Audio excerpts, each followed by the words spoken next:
The Chargers are coming off of a bad loss, and there have been a lot of bad things that have happened through 5 games, but I'm here to tell you today that I don't think the Chargers are actually a bad team. You are Locked On Chargers, your daily podcast on the Los Angeles Chargers, part of the Locked On Podcast Network, your team every day.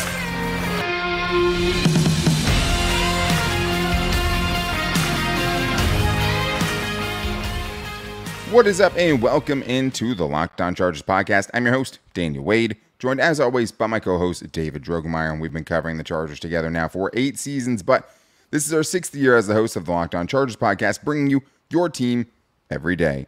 Thank you guys, as always, for making this your first listen today, and to make sure you never miss the show, go subscribe or follow for free on the Locked On Chargers YouTube channel, and listen wherever you get your podcast from. David, what do we got today? Daniel, it's buy or sell, so we got to get into the biggest storylines and overreactions, like, are the Chargers a bad team? Is Quentin Johnston a bust? And is that performance last night Brandon Staley's fault?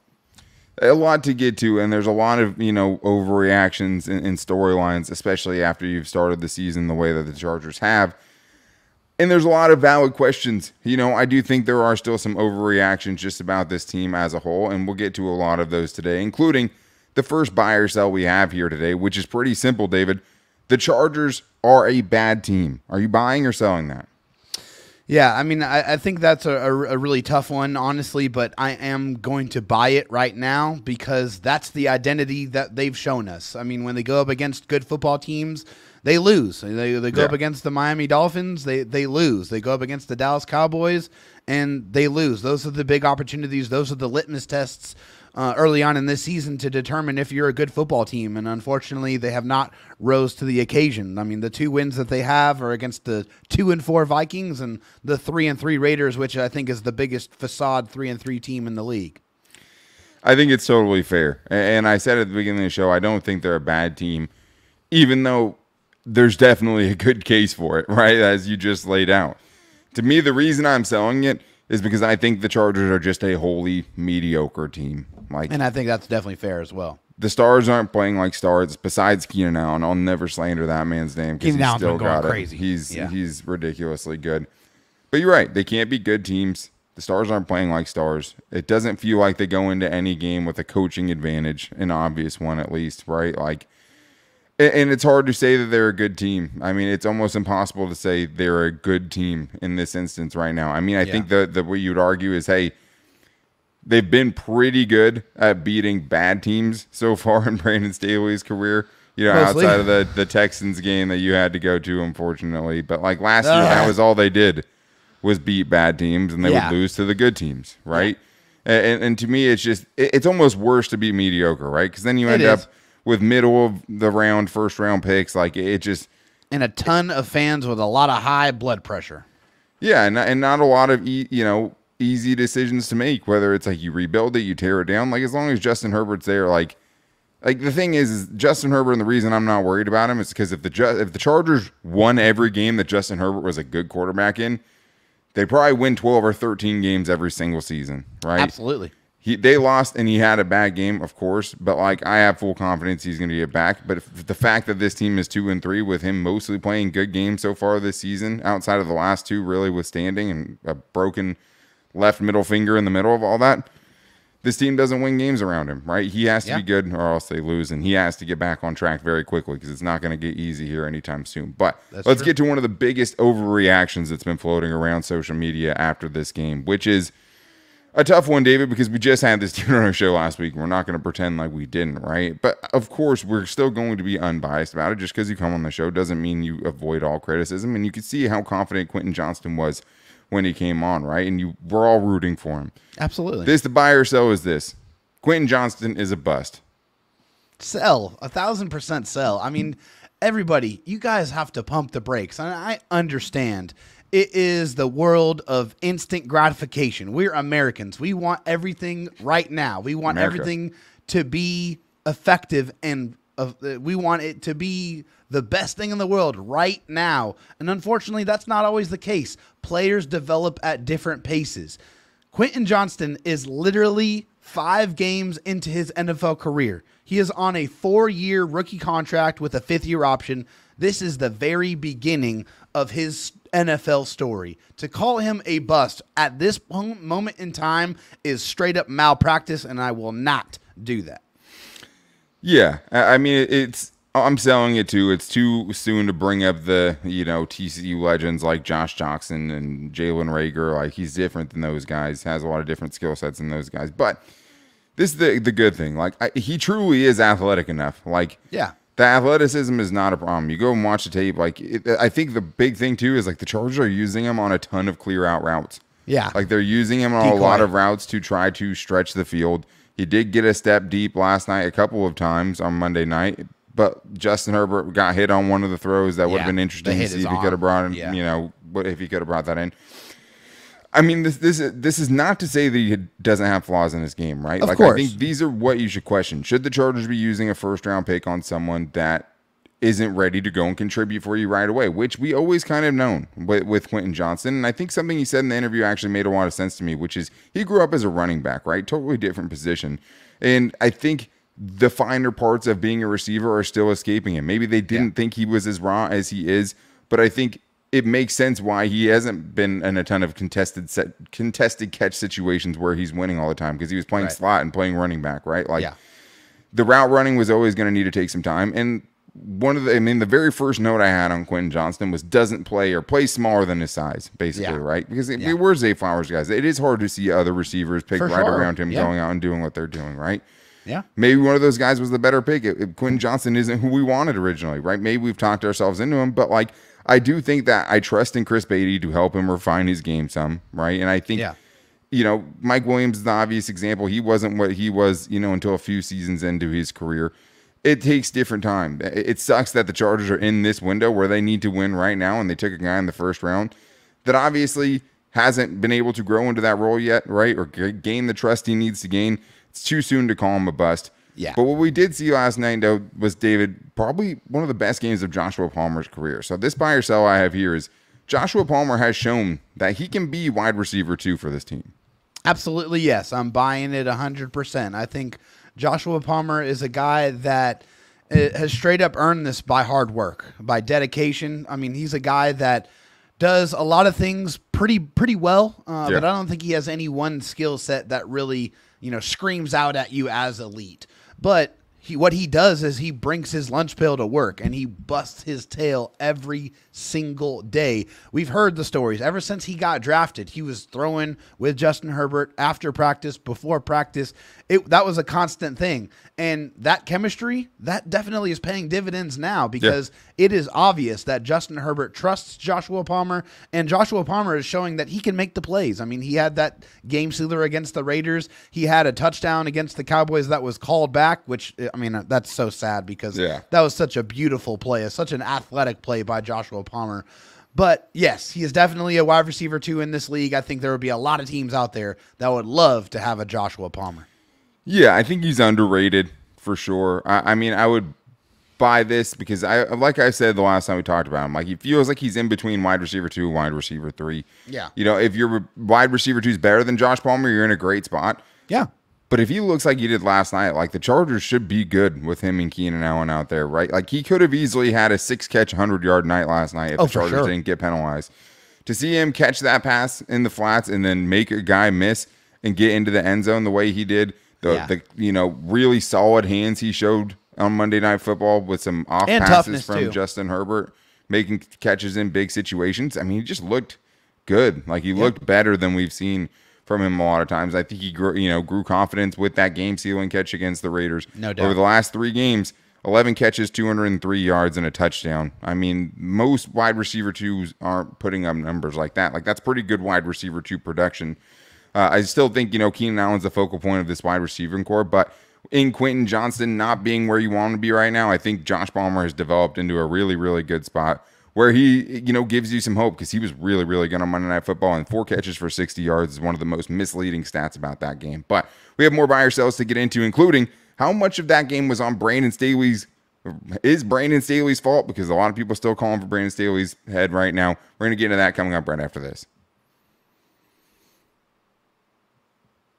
First, I need to tell you guys that this episode is brought to you by eBay Motors. Our partners at eBay Motors have teamed up with Locked On Fantasy Football host Vinny Iyer to bring you some of the best fantasy picks each week, all season long. Whether you're prepping for a daily draft or scouting the waiver wire, every week we're going to provide you players that are a guaranteed fit on your roster. So let's see what Vinny has picked out for us on this week's eBay's Guaranteed Fit Fantasy Picks of the Week. Drake London is starting to show why the Falcons drafted him first among the many talented wide receivers in the 2022 draft and why he was a hot sleeper in the 2023 fantasy drafts. London has found his groove in the offense with Desmond Ridder. In the past 2 weeks, he has caught 15 of his 21 targets for 203 yards. He draws another good spot in Week 7 against the Buccaneers, who have struggled to contain teams' number one wide receivers. London is guaranteed to keep bringing you pleasing production with great matchups coming up against the Titans, Vikings, Cardinals before a Week 11 bye. Drake London's starting to come together. I mean, he's a guy that didn't necessarily come on the scene and be good right away. Vinny Iyer from Locked On Fantasy Football is going to help you win your fantasy championship, and eBay Motors knows a championship team is about each player being a perfect fit. Same with your vehicle. With over 122 million parts for your number one ride or die, you can make sure your ride stays running smoothly with brake kits, LED headlights, a roof rack, bumpers, whatever your baby needs, eBay Motors has it. And with eBay Guaranteed Fit, it's guaranteed to fit your ride the first time, every time, or your money back. Plus, at these prices, you're burning rubber, not cash. I want to talk about the guaranteed part of this because as Chargers fans, there's not a lot of guarantees, right? So when you're going and getting something for your car, the last thing you want to do is get the wrong part or something like that. The Chargers will never give you a guaranteed Sunday win. All we want is a fourth quarter where you're guaranteed the Chargers are going to be able to pull it off without blowing it. So seeing eBay Motors and the fact that they will guarantee you it just actually brings me some comfort that I don't have with most things. But you can keep your ride or die alive at ebay.com/motors. eBay Guaranteed Fit, only available to U.S. customers, eligible items only, exclusions apply. We have more buy or sells to get in here too, David, and I know everyone wants us to talk about Brandon Staley. I get it, right? Like the Chargers haven't been good under Brandon Staley so far, and the defense specifically hasn't been good. Although the last 2 games, obviously, they put up some decent numbers as far as what they've held teams to. But this is the buy or sell here today, David, because he's still definitely catching some shrapnel after that loss on Monday Night Football, which you're the head coach. You're always going to take some blame. But definitely. The buy or sell is this. The loss against the Cowboys is not on Brandon Staley. Yeah, I mean, I know there's going to be some people out there that are not going to like my opinion on this, but I'm buying that. I do believe that loss is not on Brandon Staley, and there's several reasons for that. The run defense was very good. You kept the Cowboys under 100 yards rushing. The pass rush was very effective. They got 5 sacks, and they got into 3rd and long multiple times throughout the night. The coach did what he needed to do. He schemed up the situations for the Chargers to utilize their big weapon on defense. And on offense, you had Justin Herbert that wasn't his normal self, and he had absolutely no running game whatsoever. Yeah. So there was a lot of things that pointed to execution. Oh, and by the way, the Chargers got penalized 9 times for 79 yards in this football game. So honestly, this loss is on the players more so than the coach. Yeah, I'm buying that this specific game wasn't on Brandon Staley. I mean, game management-wise, I thought he managed it much better than Mike McCarthy did on the other side. That's for sure. I think if you were going to criticize him, right, you criticize him for going for it on 4th down in the red zone and then coming up empty and not getting a touchdown. But the problem is if you want to be the guy that says kick the field goal, if the Chargers kick the field goal both times in that game, they get 6 points. They ended up with 7 points out of those 2 4th down conversions, right? So it still ended up in their favor that way. You can look at the play calling and question that for sure, right? Sure. You can question some other things about just, hey, how much does this team's discipline problem fall on Brandon Staley? Because I think a lot of it does, right? Like and I think the other thing is too is like I think he should take more accountability for things in the press conferences. I agree with that. I know in the press conferences you're going to go find plenty of times where he says like me and the coaching staff have to get better. You do see him say that, but it's almost always in like a backhanded way where it's like we have the right defenses. We're a good 3rd down defense. Right. We're in premium looks. Yeah. If the guys are in the right position and playing the right leverage, they don't get those penalties, which is probably true. You know what I mean? Yeah. Like, it's not even that he's saying that, but like, then you have Justin Herbert going out here and just eating bullets and just taking it all and putting it all on himself. And he had a lot of things to be accountable for. But like, what Brandon Staley always feels like, hey, if the guys are doing what they're supposed to do, we wouldn't even be talking about this. but also we need to do more as coaches. Where Right. I think Flip that around, and you'll have probably a better reception of that. I'd feel better message. about it for sure. Yeah. But like the third down defense and saying they're good on third down just like ignores a lot of things that don't go into that stat, right? Like if you're looking at just percentages, yeah, they're pretty good. What they don't tell you though is on the final 2 drives of the game where the Chargers gave up the lead 2 separate times defensively, that the Chargers only got off the field on third down a single time, and it was either Dak missing Tony Pollard in the end zone on a wheel route or Tony Pollard not being able to track the ball right on a wheel route. There's no real in between there. They should That have given drive up is 2 what touchdowns. nightmares are made of, Daniel. That drive specifically is what I wake up screaming and crying about. I just can't stand it. I just never want to watch that ineptitude on third and long ever again. Yeah, it's really bad. And I think, there's plenty of blame for Brandon Staley just in this team as a whole. Definitely, yes. In his body of work as a whole. On Tom Telesco as well for the construction of this team. And they're missing, 3 of like their top 6 paid players on this team right now. You have to get contributions from the rest of those guys too. You have to get contributions from the guys making the most on your roster, and they're not. Corey Linsley, Mike Williams, J.C. Jackson. You're not getting anything from those guys right now, right? Yep. And it hurts. But you have to be better, and especially discipline-wise, this team has been undisciplined for a long time now, and the penalties are a good way to show it, and also just the dumb things that they end up doing, like Donna Parham running out of bounds when he probably shouldn't have, right? Yeah. Keenan Allen not staying in bounds and getting that first down. Asante Samuel Jr. sliding. J.C. Jackson coming out of the end zone with an interception. Like, those are all things that have Derwin to be James with the bad penalties. Not getting that under control. But let's talk about another guy who's been taking a lot of flack over the last couple of games, someone we love. Rashawn Slater. And the buy or sell here today is this, David, for a guy who's struggled in a couple of games so far this year. Rashawn Slater has regressed. Buy or sell? I'm selling it, and the reason why I'm selling it is because right now he's dealing with an ankle injury, and I think that's something that Coach Staley touched on. He said he's toughing out an ankle, just like a lot of players around the league. He had a good enough performance last night for us to win. Also, the stats also back that up. That's 0 sacks given up, by the way, 3 hits, and only 13 pressures through 5 games. I know Rashawn Slater has otherworldly expectations on him because he was an all-pro as a rookie. But to say that he's regressed, I think that's a bit of a stretch. I don't agree with that. I think he is battling out there, trying to, give his quarterback every chance to succeed. He did give up, I think 6 pressures in this last game against the Cowboys and 1 hit, but no sacks. So I think Rashawn Slater has more than done his job, and he's battling out there for his quarterback.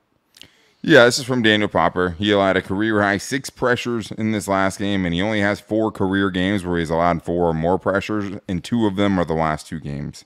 So, it looks bad right now, of course. He has been dealing with an ankle injury, and that sucks, and he's fighting through it, and him at 80%, him at 70%, him at 60% is better than what's going to come in for him if he's not there.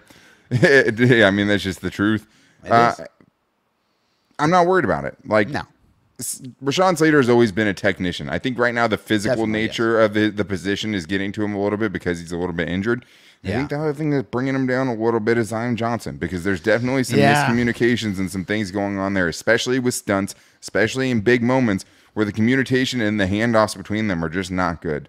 So they're just not. They haven't been smooth. Yeah, and I think the other thing to remember too, man, is he's only played in 24 career games. We're acting like he's a seasoned veteran at this point. Right. Zion Johnson has played in 22. Yeah. Zion Johnson's only played in 2 less NFL games than Rashawn Slater, but we don't really feel like that because he was an all-pro as a rookie. Yeah. I think the very worst case scenario, everything goes wrong. I think the worst that Rashawn Slater is ever going to be is a very above average or an above average left tackle. That to me is the worst. And David, I'm more worried about every other single person on this line more than him. Oh, my goodness. And we don't need to remind you of all of the different players that the Chargers have cycled through at left tackle until we got to Rashawn Slater. And I think that's something that everyone needs to remember as well. Yeah, of course, man. The Chargers took a lot of swings. This is a dude in his 3rd season that you hope is sticking around a long time because they found the answer, and it's Rashawn Slater. Zion Johnson, Jamari Sawyer, more young guys that are going through growing pains. Trey Pipkins hasn't been as good as you'd expect him to be. That's true. And you have, Chris or Will Clapp out there instead of your all-pro center that is making all of these things happen for you in Corey Linsley. So it's just, it's really hard, man, because, it just hasn't come together for this offensive line. We had a lot of expectations for it. and they've mostly gone down the drain so far. And something they just have to be better as an overall unit, because one thing that's happened is the running game has been non-existent. Is it unfixable? Do they need a blocking tight end to help things out? We're going to get into that coming up right after this. Before that, I need to tell you guys that this episode is brought to you by BetterHelp. Do you ever feel like your brain is getting in its own way? Like you know what you should do, what's good for you, but you just can't do it? Those are one of the things that therapy can help with, and I've definitely experienced that in my own experience, right? Like I've been to therapy, and it's helped with a lot of those things. The biggest thing for me and my brain getting in my own way when I'm trying to go to sleep. I mean, you think I'm spewing thoughts on here, that's about a tenth of what goes through my brain every time my head hits the pillow. But the one thing that therapy has always helped me with is giving me the tools to deal with a lot of those things and rationalize with myself and not be too hard on myself. And those are things that I all learned from therapy. So if you're thinking about starting therapy, give BetterHelp a try. It's entirely online, designed to be convenient, flexible, and suited to your schedule. And all you have to do is fill out a brief questionnaire and get matched with a licensed therapist, and you can switch therapists at any time for no additional charge. And finding the right one is a very important part of the process. But make your brain your friend with BetterHelp. Visit BetterHelp.com/lockedon today to get 10% off your first month. That's BetterHelp, HELP.com/lockedon. David, let's continue this buy or sell and stick with the offensive line. But that's just today. This week is going to go quickly because tomorrow is already crossover Thursday. Locked on Chargers, locked on Chiefs. David's going to hold the zone there. You know, they're going to feel cocky going into this one.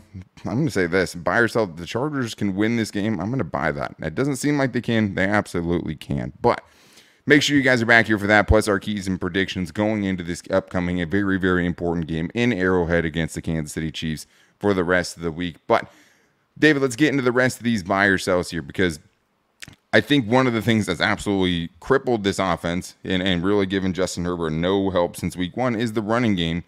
So I'll make it simple. The buy or sell is this. The Chargers running game is unfixable. Yeah, I mean, I'm going to sell it just because I think that I like the running concepts. I do like the scheme that Kellen Moore deploys. I do feel like the north and south nature is probably better suited. Now, we haven't seen that be effective since week one against the Miami Dolphins, but that's because of a myriad of different things. The offensive line has had guys going in and out, namely Corey Linsley. The running backs have not, really, run through many holes. And on the perimeter, they have not got a lot of help from their wide receivers and tight ends blocking and opening things up on the outside. So I do feel like if they just get a little bit better production, and also, Austin Eckler getting another week of practice, getting, back into the fold where he knows he's going to be the number one guy. I think all of those Listening to Justin Herbert when he's yelling at him to do something that he's not doing. Yeah, hey, when your $260 million quarterback tells you something, you better listen to Austin Eckler.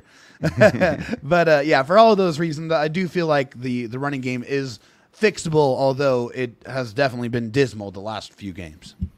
Yeah, it's fixable. It will be better than what we've seen. Like, do I think that they're going to automatically just become, one of the best rushing attacks in the league, which, I was somehow kind of hopeful for at the beginning of the season and got kind of, because, basically he's been Joe Lombardi, right? A couple of big, giant performances where they rushed for over 200 yards. And then a bunch of nothing burgers in between that. And that's what it's been since week one is nothing burgers. I think the problem with this is it's such a multi-tiered problem, right? There's not just one thing you can do to fix it. Like, the guys aren't hitting their spots, whether it's, combo blocks and guards getting up to the second level and cutting off linebackers. It's not happening at a consistent enough basis. There's no real answer in the running game for guys who are going to create their own yards after Austin Eckler, who still averaged 1.9 yards per carry, but neither Josh Kelly or Isaiah Spiller has shown they're that guy to at least overcome the problems in the running game. And the running backs aren't, as Brandon Staley put it, staying on the tracks. They're missing some of the holes that are there, even though in the last game, I watched all 22, there was not a ton there. But I think the other thing is not being physical enough, not getting enough initial push, which is why a quarterback sneaks in. Those short yardage running plays aren't working. Yeah. Missing assignments, late to second level blocks, not getting enough from the tight ends and wide receivers. It's all part of it. And that's the hard thing. And what partially makes me want to buy this is just because it's like there's so many things that have to get fixed.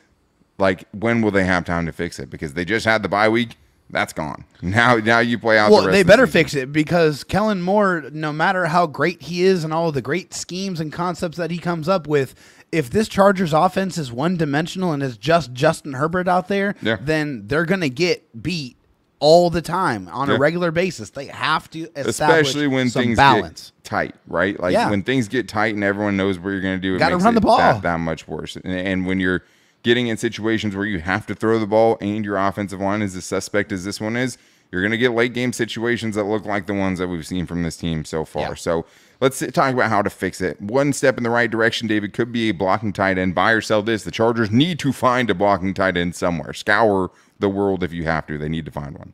Before the season started, they needed to add a blocking tight end. I'm sorry. I cannot watch another game of Trey McKitty impersonating an NFL tight end.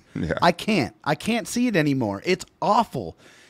They have to go out there and get a tight end, whether it's bringing up Nick Vannett or if it's going out there trading or signing someone off the street. You cannot sit here and convince me that there is not a single person out there that can provide a better blocking tight end than Trey McKitty. I'm sorry. You can't convince me of it.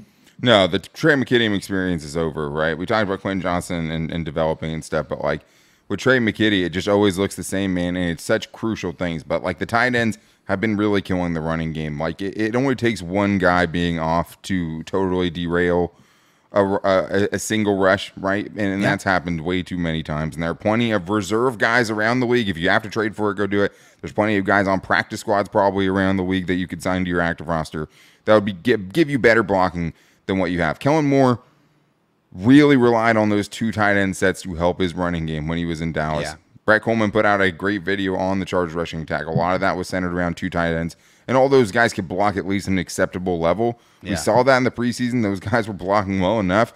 It's evaporated at this point. And when you combine it with the lack of explosiveness at running back and the lack of creativity there, and you also have wide receivers not blocking, offensive line that's struggling, it turns into what you've seen the last 3 games. But another position that needs some help, David, could be safety. The Chargers need to add a safety. Buy or sell that. Yeah, unfortunately, I have to buy it in this situation because of the unfortunate news that Raheem Lane had tore his ACL in the game against the Dallas Cowboys, and he's going to be out for the year. I mean, Raheem Lane was the guy that mainly made his money on special teams, but the last few games, because of injuries, he was getting more and more snaps on the defense, and I think he played fairly well. I think this is a guy that really better than worked. I expected. Yeah, he worked his butt off to get to where he is to be able to stay in the NFL. He definitely has the support and the reference of his fellow players and his coaches. This sucks, but yeah, the Chargers are going to have to replace him. They absolutely have to go out and get another safety. Because right now that option is getting filled by A.J. Finley, right? And it's just he's an undrafted free agent. It's right, really and they already hard cut to him trust once. that. I think the big thing is when is Louis Gilman coming back, right? Yeah, please. The trio of Dean Marlowe, Derwin James, and Alohi Gilman is something I think you can work with. Yeah, I don't hate that. But you need help on special teams. Raheem Lane was good on special teams. You're missing that now. A.J. Finley's going to fill in some of that role, but you probably just need another body at that position, especially if Alohi Gilman's not back yet. J.T. Woods, who knows what's going to happen with him? Raheem Lane done for the season.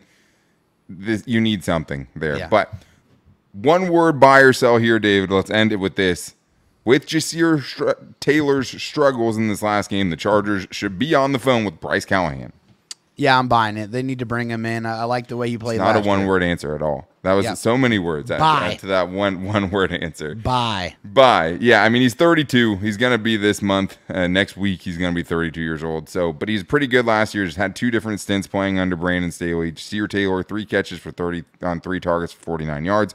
A missed tackle, 0 tackles, 3 missed tackles in the last 2 games. 2 defensive penalties in this last game. He's a young player, right? This was the only game he had allowed a passer rating over 100 this season, right? He had some good games mixed in there too. You need somebody else in this cornerback room right now. They need an addition there. But that is going to wrap things up for today's show. Make sure you're back here tomorrow because it's crossover Thursday, maybe the best day of the week. David being joined with Locked On Chiefs to get into this matchup and fight for the Chargers in this one. Buy or sell, the Chargers need more fans like that girl that was all over ESPN and Pat McAfee show today. I'm going to say buy on that, and David's going to be that tomorrow on the Locked On crossover episode. So make sure you don't miss it. Go subscribe or follow for free on the Locked On Chargers YouTube channel and listen wherever you get your podcast from.